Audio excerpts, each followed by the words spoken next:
စီးကြိုရဲပေါ့နော်နောက်ထပ်ဒီဆိုးကျိုးတွေမှာလူရဲ့အသက်ကိုထိခိုက်စေတာကကြောက်ကက်ယောဂနှလုံးယောဂတွေဖြစ်တယ်တဲ့ဒီဟာနဲ့ပတ်သက်ပြီးတော့လေဆရာမရဲ့အမြင်ကိုရှင်းပြပေးပါဦးခင်ဗျာဟုတ်ကဲ့နော်ဒီလူတွေစီးကြိုလို့ပြောတာနဲ့သူတို့ကစီးကြိုပြပြီးတော့အသက်ဆုံးရှုံးတာတော့သိရှားတယ်နော်သိရှားတယ်သူတို့အဓိကအသက်တိုးစေတာပေါ့နော်သူတို့အသက်ကိုနော်ထိခိုက်စေနိုင်တာကနော်ကြောက်ကက်ယောဂနဲ့နှလုံးယောဂဒီနှစ်ခုကတော့သူတို့အသက်တိုးမယ်ဆိုသူတို့ဒါလူနာတွေလည်းသိတယ်သူတို့အရန်ကြောက်တယ်နော်အရန်ကြောက်တယ်နော်တိချက်ကဘာ impact ရှိမလဲဆိုရင်နော်နှလုံးယောဂဆိုရင်တော့နော်နှလုံးကနော်ဒီရုပ်တရက်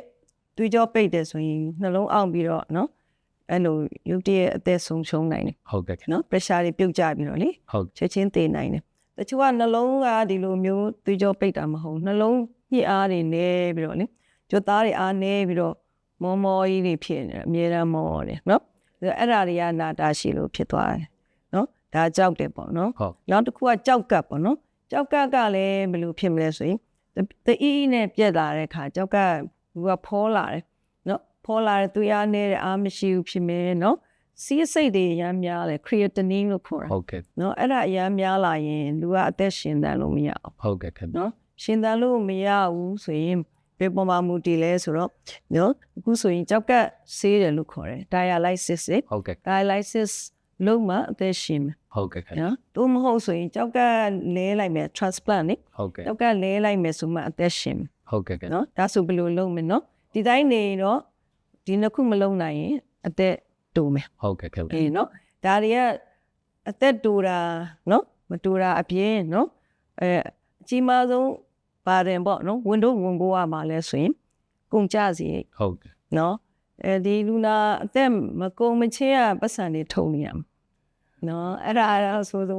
နော်ကိုရဲမကောက်ကိုမိသားစုဟုတ်နော်ခြံထားတဲ့ကဘာမှမရှိတော့အကုန်ကုန်သွားမယ်နော်ဒါကြောင့်ကျမတော့တချို့တွေဆိုရင်ပြောတာလုတ်ကင်နိုင်တော့ဂယူးမဆိုင်ဘူးနော်ပင်စင်ယူသွားတဲ့အခါကျတော့နော်ကိုပင်စင်နဲ့ဒီဟာနေနဲ့ဇရိတ်ဆိုရင်မလောက်နိုင်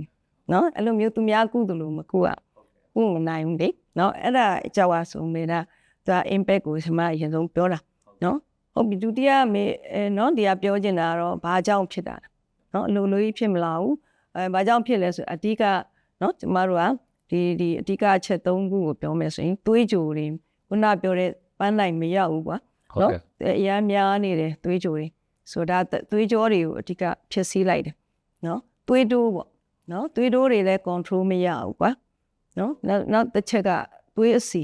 cholesterol ဆိုတာရှိရင်လေ cholesterol တွေတိတ်များနေတယ်ဟုတ်ကဲ့ဒီ၃ချက်ကနေနော်အဓိကဖြစ်တာနော်ဒီပြင်ပါလောက်လိုက်လဲဆိုတော့လူနာကိုယ်တိုင်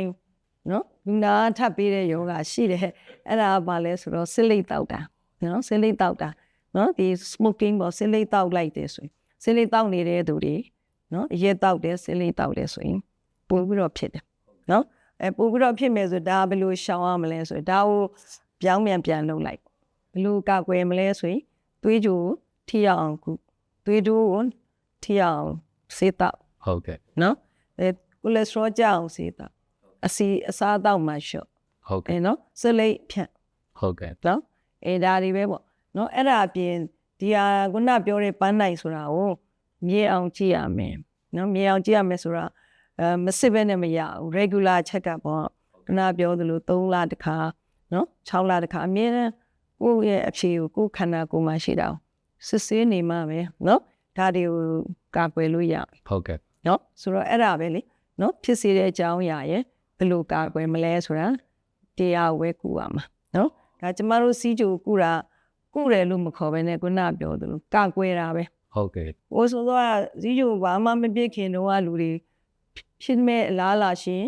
မပြစ်အောင်ကာကွယ်မယ်ဥမာဝါတဲ့သူမဝအောင်လုပ်မယ်အစားသိမ့်များတယ်ဆိုရှော့ထားမယ်လေ့ကျင့်ခန်းလုပ်မယ်ဒါကာကွယ်တာဟုတ်ပြီဖြစ်လာပြီဆိုရင်နော်နောက်ဆက်တွဲတွေခုနပြောတဲ့နော်ဒီနှလုံးရဲ့ကြောက်ကရဲ့ဒါတွေမဖြစ်အောင်ကျမတို့ထိမ့်သိမ့်ပေးတာမကာကွယ်ပေးတာဟုတ်ကဲ့နော်စောသိရင်လည်းဖြစ်ပြီးကြောက်ကပြက်စပြုတ်ပြီးဆိုရင်ကြောက်ကအစိုးဆုံးမရအောင်နော်တတ်နိုင်တဲ့လောက်ဆွဲဆန့်ထားလို့ရတယ်နော်တစ်နှစ်အတွင်းကြောက်ကဆေးရမဲ့သူတခြားကိုရင်10နှစ်လောက်အထိနေတယ် ယောက်ကမစေးပဲနဲ့နော်ဒါကုနိုင်လို့ရှိရင်စေကောင်းဝါကောင်းနဲ့ထိမ့်မယ်ဒါအကုန်လုံးကာကွယ်လို့ရတယ်ဟိုပြောက်အောင်တော့မရဘူးနော်သူကပြန်ပြီးတော့နော်ချက်ချင်းမဆိုးအောင်နှစ်အကြာကြီးပဲနော်တန်းစိတ်အောင်တော့ဒီလိုကြောက်ကမကောင်းနဲ့ပေးနေလိုက်တယ်ဟိုကကြောက်ကဆေးစရာမလိုဘူး ဟုတ်ကဲ့ နော်ဆိုအဲ့လိုလဲရတယ်ဒါကာကွယ်ခြင်းအဆင့်၃ခုကိုဆင်မဆိုတာ ဟုတ်ကဲ့ဆရာမကြီးခင်ဗျအခုလို့အချိန်ပေးပြီးတော့ဒီလူနာတွေသိကျင်တဲ့စီးကျုံနဲ့ပတ်သက်တဲ့မေးခွန်းတွေကိုဖြေကြားပေးတဲ့အတွက်ဆရာမကြီးကိုအများကြီးကျေးဇူးတင်ပါတယ်နောက်ဆုံးအနေနဲ့ဆရာမကြီးအနေနဲ့ဒီဗီဒီယိုကြည့်ရှုနေတဲ့လူနာနဲ့လူနာရှင်များကိုရောဗာများမှာချချင်ပါသေးတယ်ခင်ဗျ ကဲကျေးဇူးတင်ပါတယ်ကျမအနေနဲ့နောက်ဆုံးနော်မှာကြားချင်တာကတော့နော်နံပါတ်1ကတော့စီးချိုကိုနော်အစောဆုံးသိအောင်လုပ်ပါနော်အစောဆုံးသိအောင်လုပ်ပါနံပါတ်2ကသိပြီဆိုရင်မပေါ့ပါနဲ့နော်သိပြီဆိုတာနဲ့နော်ဒီတက်ကြွတဲ့ဆရာဝန်တွေနာကိုချင်းကပ်ပါနော်သူတို့မှာကြားတဲ့အတိုင်းနော်လုပ်ပါနော်စေးတောက်ယုံတစ်ခုလေးနဲ့မပြီးပါဘူးနော်မိမိကိုယ်တိုင်နော်ပြုစုရမယ်ပြုပြင်ရမယ်ဟာက lifestyle လို့ခေါ်တဲ့နော်နေ့စဉ်စားတောက်နေထိုင်မှုပုံစံနော်ခြုံပြောရင်တော့တူပြောရင်တော့ရှော့စားမယ်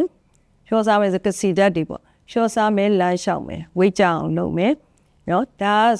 အရန်ရေးကြည့်တဲ့ဆေးတစ်ခွက်ပဲနော်အရန်ရေးကြည့်တဲ့ဆေးတစ်ခွက်ဆေးတွေကိုနော်ဆရာဝန်တွေပေးတယ်ဆိုရင်တေချာတောက်ရမယ်တေချာတောက်ပါတေချာတောက်မယ်တောက်ယုံနဲ့မပြီးသေးဘူးကိုလိုချင်တဲ့ပန်းနိုင်ကိုရောက်မရောက်မစစ်ဆေးပေါ့နော်3လသွေးကြိုဆိုတာလဲ3လဒါမှမဟုတ်6လမှာစစ်နော်ဒီတစ်နှစ်စာမှာတခြားယောဂတွေရှိမရှိဆိုရင်တစ်နှစ်စာစစ်နေ့စဉ်ရတော့မဟုတ်ဘူးနော်ယောဂအနေများလိုက်လက်ထိတ်ကိုအိမ်မှာပဲနော်မော်နီတာလို့ခေါ်တဲ့သွေးကြိုစစ်ဆေးနေမယ်ဒါဆိုရင်တော်တော်လေးလုံလောက်တယ်ပေါ့နော်ဒါဒီလိုမျိုးအမြဲတမ်းလှုပ်ဆောင်နိုင်မယ်ဆိုရင်နော်ကျမတို့ဒီလူနာတွေအားလုံးကနော်ယောဂဝေဒနာကင်းပြီးတော့နော်အသက်ရှည်မယ်နော်အနာကင်းမယ်ပေါ့နော်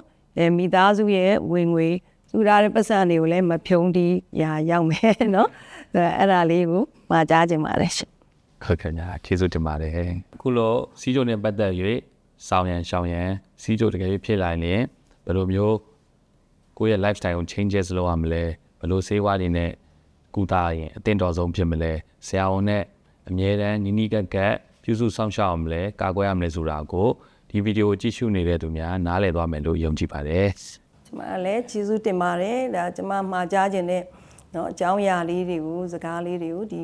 ဗီဒီယိုကနေပြီးတော့เนาะကျမတို့ရဲ့လူနာတွေပရိသတ်တွေကိုပြောကြားခွင့်ရတယ်ရှင်းပြခွင့်ရတဲ့အတွက်အများကြီးကျေးဇူးတင်ပါတယ်ဝမ်းသာပါတယ်